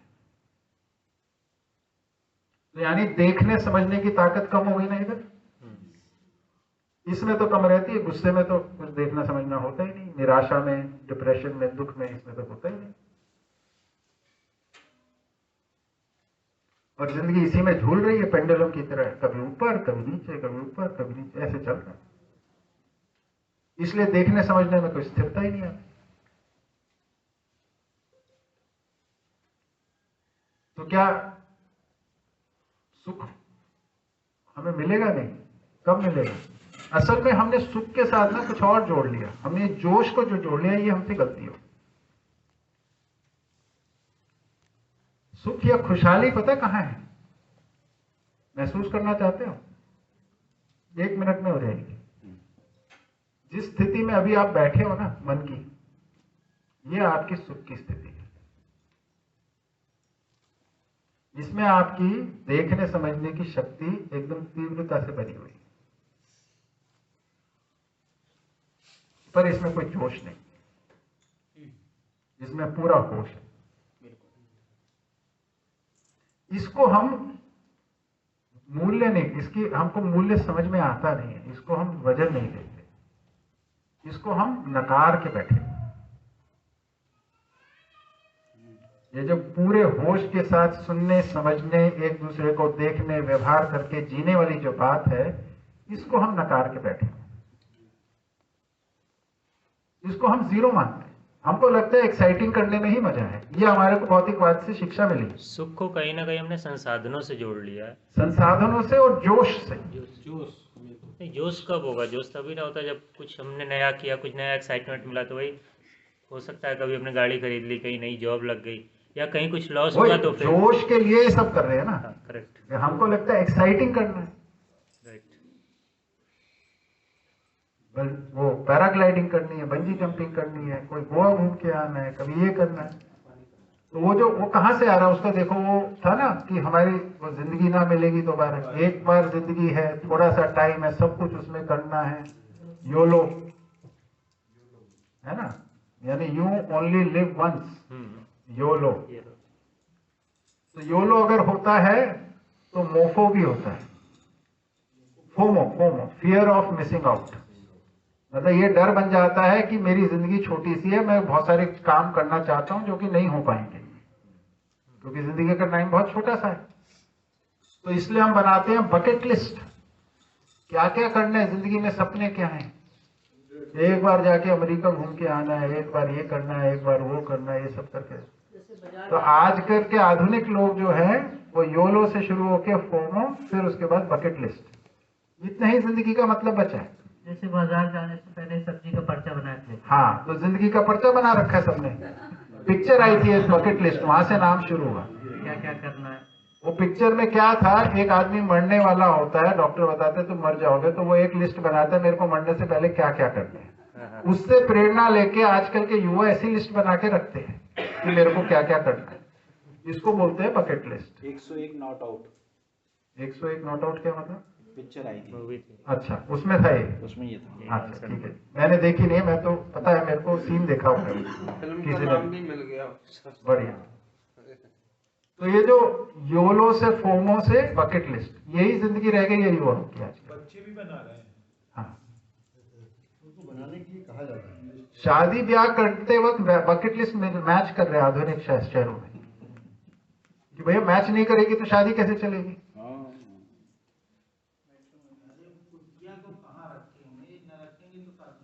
हाँ, तो अलग अलग प्रकार से हम लोग फंसे हुए इसमें, जबकि ये जो सामान्य स्थिति है जिसके अंदर हम हर चीज को देख सकते हैं, समझ सकते हैं, जी सकते हैं, इसकी निरंतरता हो सकती है, ये स्थिति की बात है। अभी हम इसमें टिकते नहीं है क्योंकि इससे दूर भागते हैं। ये जो स्थिति है हमारी, जो स्वभाव गति है, सामान्य, इसको स्वभाव गति क्यों कह रहे हैं? इसमें हमारी देखने समझने की क्षमता पूरी बनी रहती है। जैसी हमारी यथास्थिति है उसके अनुरूप देखने समझने की क्षमता पूरी बनी रहती है। जैसे ही हम जोश में जाते हैं हमारी देखने समझने की, आप देखेंगे हमारी अधिकतर जो शिकायतें हैं ऐसी घटनाओं में जहां पे हम जोश में, जन्मदिन ठीक से नहीं बना, एनिवर्सरी ठीक से नहीं बनी, शादी ठीक से नहीं की, बच्चे का जन्म हुआ उस पर अच्छे से नहीं किया, या ये शादी पे हमें ठीक से नहीं दिया, उस पे ठीक, तो अपेक्षाएं जो टूटती हैं हमारी, ऐसी सब घटनाओं में टूटती।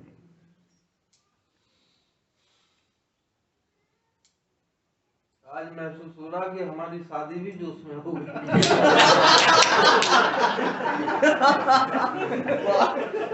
देखिए, कोई बात नहीं, स्पष्ट वक्ता, जोश में हो गई, पर शादी को निभा तो होश में सकते हैं। क्या बात है? शादी को निभाने के लिए होश बहुत जरूरी है, बहुत अनिवार्य है। कह रहे हैं इनको अब होश आया। नहीं, होश में तो थे तभी तो शिविर में आए, ये तो नहीं कह सकते अभी होश में आए। खोज रहे थे ना आप लोग, सब खोजी लोग, तभी तो खोज रहे। इसके बाद स्थितियां सामान्य हो जाएंगी, ये गारंटी है। उम्मीद उम्मीद उम्मीद, गारंटी तो करने के बाद दोगे, करने से पहले गारंटी मत दिया करो। जी,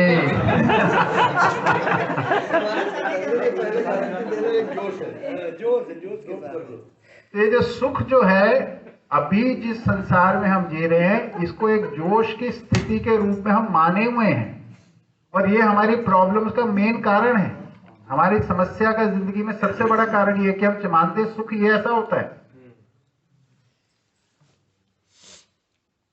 इसके कारण संसार में, आज के आधुनिक संसार में जिसके पीछे सब भाग रहे हैं, एड्रेनलिन जंकीज नाम की एक टर्म है। एक हार्मोन होता है शरीर में जोश के समय जो पैदा होता है, एड्रेनलिन, वो उससे एक खून का दौरा चढ़ता है, दिल की धड़कन बढ़ती है, एक एक्साइटमेंट फील होता है। तो उसको महसूस करने के लिए लोग अलग अलग गतिविधि करते हैं। तो एड्रेनलिन जंकीज बनते जा रहे हैं और इतने डिप्रेशन में हैं क्योंकि उस स्थिति को बनाए रखना असंभव है। इसको, इस स्थिति में बने रहना असंभव है। वो हमेशा ऊपर छू के एकदम नीचे आओगे, छू के नीचे आओगे। स्टॉक मार्केट की चाहते इसमें बने रहना, इसमें बने रहना संभव नहीं है। ये अपेक्षा बना ली, इसलिए डिप्रेशन में इधर पहुंच जाते हैं। सर, अब एक चीज फील हो रही है हमको, कुछ चीजों का निदान हो रहा है। दिमाग स्वीकार कर रहा है कि ये सही था, ये बात मैं तुमसे करूंगा शिविर के 10 दिन बाद। पहले दिन बोले थे ना, जब सुनते हैं 2-3 दिन तो अच्छा लगता है, उसके बाद फिर खिचड़ी पक जाती है। तब पूछूंगा कि अभी स्थिर है मामला कि फिर खिचड़ी पक गई। अगर खिचड़ी पक गई तो फिर कुछ और करेंगे, ठीक है ना? खिचड़ी के बाद पराठा भी तो आ गया। नहीं, वो तो ठीक है। एक मिनट, ठीक है बात, ठीक है।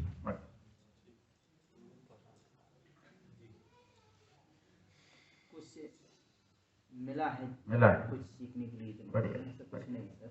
बालू भाई पे पहुंच गए इसलिए खिचड़ी से, अब तो कुछ ना कुछ मिलेगा। ठीक है, तो अब इसमें से एक बात और जोड़ देते हैं। तो क्या इसका मतलब है उत्सव नहीं मनाने? नहीं, उत्सव सब मनाने, पर जोश में नहीं, होश में।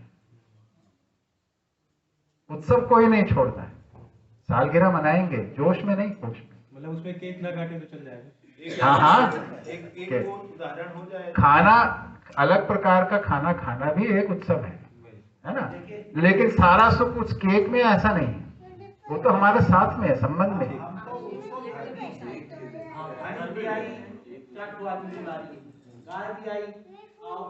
हाँ बिल्कुल, जीतू भी हम लोग खिलाएंगे कल। बाजार में पैसा गया, बीसों नाव की कमाई, ये काहे का उत्सव? घर में बनाओ ना जो बनाना, ये बना उत्सव। ठीक है, कल की प्लानिंग इसी अनुसार होगी। नहीं, केक खाएंगे कल, क्यों नहीं? केक घर में बनाई जाएगी। नहीं, कभी घर में बन जाए तो अच्छा है, बाहर से आ जाए तो भी अच्छा है। अभी 2 दिन अभी जो सीजन चल रहा है, इसमें बहुत सारे लोग मिठाइयाँ खा रहे हैं। जी, अलग अलग दिन अलग अलग लोगों की मिठाइयाँ खा रहे हैं। जी बिल्कुल। आज जानते हैं क्या होने वाला है? क्या होने वाला? आज काश्मीरी खिचड़ी बनेगी, क्या कहते हैं उसको? खीर खीर बनेगी, उसमें बाजार नहीं जाएगा। क्या बात, बना रहे हैं डॉक्टर साहब बनाएंगे। डॉक्टर साहब के गाइडलाइन, कश्मीरी खीर। क्या बात। एक अनुभव भैया पिछले बार वाला मजेदार था, इसलिए सुना।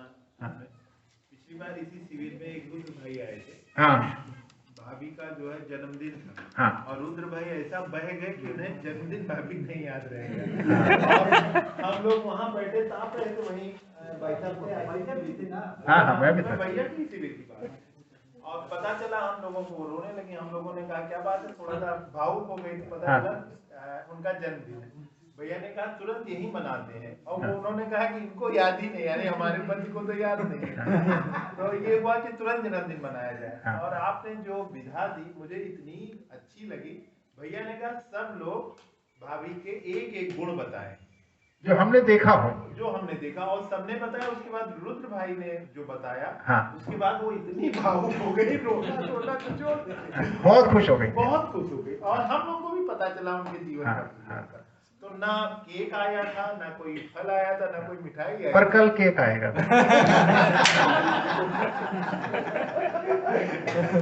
मेरा मन है कल केक आए। नया मामला है तो जोश पूरा रहना चाहिए। नया मया की बात नहीं है, मेरा मन है कल केक आए। मेरा मन रख लीजिएगा प्लीज। जीतू भाई विचार करने लगे। अरे छोड़िए ना, अब इधर आइए, सालगिरह कल की है बात है, कल मुझे मनाएंगे तब मनाएंगे। वो उसका सुनना बंद हो जाएगा उन दोनों का, सारा इस पे चले जाएगा। ठीक है, तो उत्सव मनाने हैं, उत्सव मनाने की जो विधि होगी उसको कल भी हम प्रयोग करेंगे, है ना। और वो है व्यवहार से, एक तरीके से एक दूसरे के साथ कैसे हम जुड़ते हैं, कैसे एक दूसरे को पहचानते हैं, उसका एक सैंपल करेंगे कल, है ना। तो उससे दिखेगा कि उत्सव कितनी खुशहाली के साथ, कितने अच्छे तरीके से, शालीनता के साथ बनाए जा सकते हैं, सबका ध्यान रखते हैं। तो अभी तो बच्चों के जन्मदिन से शुरू हो जाता है। हम लोग देखते थे, छोटे बच्चे थे तो क्या करते थे, हमारी बेटियां छोटी थी, किसी जन्मदिन में जाओ तो बच्चों को गुब्बारे में टॉफियां भर देते थे, फिर टॉफी में वो सुई मारते थे, वो फट जाता था, वो सारी टॉफी गिरती थी और बच्चे फिर छपटते थे टॉफियों के ऊपर। हम बोले ये क्या सिखा रहे बच्चों को आपसे? बच्चों को टॉफी के पीछे पागलों की तरह झपटना सिखा रहे हैं, ये क्या प्रकार का उत्सव मना है? ये तो बेहूदगी है ना। तो हम अपनी तरफ से ये कोशिश की कि बच्चों के साथ एक दूसरे का सहयोग कर पाए, एक दूसरे का मिलकर एक दूसरे की चीजों को करें, तो सहयोग कैसे करें, मिलके कैसे करें, इस तरह प्रकार की चीजें बहुत सारी। रिटर्न गिफ्ट देते हैं शहरों में बच्चों को। हमारे घर से बच्चे जब भी जाते थे एक छोटा गमला लेके जाते थे, एक पौधा होता है। जो भी खाने का मन है घर के अंदर बनता है। बच्चों हर उत्सव में जिस व्यक्ति के आधार पर, यदि पति पत्नी का सालगिरह है या बच्चे का जन्मदिन है, तो उसकी अच्छी बात बतानी, उसको हम कैसे देखते हैं, इसके क्या गुण हैं, उनको बताया जाए, उसका वर्णन किया जाए, सुना जाए उसको एक दूसरे के साथ। इस सब के लिए जगह चाहिए ना। हमारा जब विवाह हुआ था, मेरा विवाह जो है वो जीवन विद्या की विधि से पहला विवाह है। उसके अंदर क्या, फिर मैंने एक विवाह इधर कराया था, हमारे यहाँ के अनिलेश और गौरी थे, उनका यहाँ बांदा का ही लड़का था, उसका यहाँ पे वो विवाह हुआ था। उसमें विधि में क्या है कि जब दो परिवारों की तैयारी होगी विवाह के लिए मानने, अब जब मंडप पे बैठते हैं तो जो जैसे लड़की वाले उनके माता पिता बोलते हैं कि हमारी बेटी के लिए हमने ये वर ढूंढा, इसके साथ विवाह करें। अब उसकी बात प्रक्रिया ये है कि लड़की की तरफ से माता पिता बताते हैं उनकी बेटी से क्यों शादी की जाए, उसके क्या गुण है। उसके भाई बहन बताते हैं, उसके चाचा चाची, ताऊ, मामा, मामी, दोस्त, जिसको मन है उधर जितने लोग हैं सब बताते हैं कि हमारी बिटिया में क्या गुण है जिसकी वजह से इसके साथ आपको शादी करनी चाहिए। लड़के वाले अपने बेटे के गुण बताते हैं क्यों उसके साथ शादी करनी चाहिए। इस प्रकार से फिर एक दूसरे का सुन के फिर बात होती है। ये भी एक उत्सव मनाने का तरीका। कौन, जैसे अभी मैं जीतू को इतने वर्षों से जानता हूं, पर जब मैं कुछ बोलूंगा इनके बारे में या मेरे बारे में बोलेंगे तो मुझे एक्चुअली पता चलता है कि जीतू भाई मेरे बारे में सोचते क्या है ना। तो ये जो प्रक्रिया है समय समय पे दोहरानी चाहिए, इससे संबंधों में मजबूती आती है, एक दूसरे के बारे में भाव बहुत अच्छे बनते हैं। ये सब करने के तरीके हैं। तो उत्सव अनेक तरीकों से मनाया जा सकता है। तो इस पूरे विश्लेषण से जो मूल मुद्दा जो है, ये जो सुख है ये जोश नहीं है ना, होश में ही सुख है। और होश के लिए हमें स्वभाव गति में रहना पड़ेगा। ये जो समभाव या आवेश है या विषम भाव या आवेश है, विषम आवेश, सम आवेश, विषम आवेश, इसमें सुख नहीं है। ये इसमें सुख हमें भ्रमित करता है ना। इसका इधर हमारे को भ्रम होता है कि इसमें सुख है, ये सुख नहीं है। समभाव जो आपने वर्ड यूज किया है, हाँ, समभाव का मतलब होता है सुख हो या दुख हो हर स्थिति में सेम, वो अलग आशय है। तो ये सम हम बोल रहे हैं, साथ आने की क्रिया को सम बोलते हैं, जोड़ने की क्रिया को सम कहते हैं, तोड़ने की क्रिया को विषम कहते हैं। तो पॉजिटिव और नेगेटिव के अर्थ में सम और विषम यूज होता है। उस अर्थ में पॉजिटिव भाव को समभाव और नेगेटिव भाव को विषम भाव, ऐसे बोलते। ठीक है, बताइए किसी को इसमें कुछ पूछना है तो?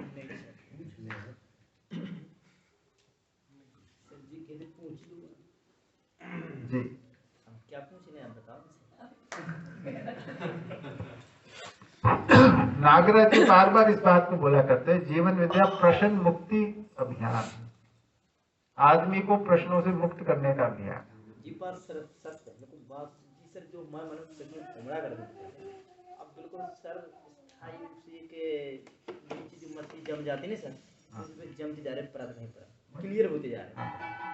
अब मजेदार बात यह, प्रश्न मुक्त होता कैसे आदमी, जब उसमें समाधान खुद आने लगता है, उसको उत्तर खुद आने लगते हैं, तब वो प्रश्न मुक्त होता है। दूसरे से उत्तर सुन के प्रश्न मुक्त नहीं होता।